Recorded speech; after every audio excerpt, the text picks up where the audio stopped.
I tried Mintlayer wallet app for 7 days. Here's the shocking truth. When I first downloaded the Mintlayer wallet app, I wasn't expecting much. It's relatively new, and most people haven't even heard of it yet. But after 7 full days of testing, I discovered something shocking. This isn't just another crypto wallet. It's quietly building a bridge between Bitcoin and the world of decentralized finance. From day one, what stood out was how Mintlayer is designed.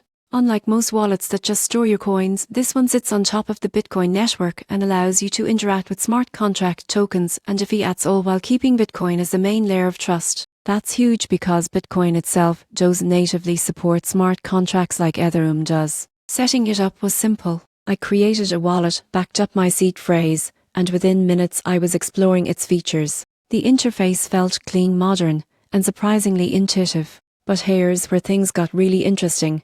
Mintlayer lets you issue and trade tokens directly on the Bitcoin sidechain. This means lower fees and faster confirmations compared to most Ethereum-based apps. However, there are trade-offs. Since it's still new, liquidity and app integrations are limited. I tried swapping tokens, and while it worked, there weren't as many trading pairs available as I'd like. Plus, because it's connected to a Bitcoin layer, transactions can sometimes feel slower during peak times. By the end of my 7-day test, I realized something important. Mintlayer isn't trying to replace Bitcoin, it's expanding it. It brings modern DeFi features to the world's oldest and most secure blockchain. The shocking truth: Mintlayer could be the missing link between Bitcoin and the future of decentralized finance. It's early, but if the team delivers on its promises, this app might quietly become one of the most powerful tools in crypto.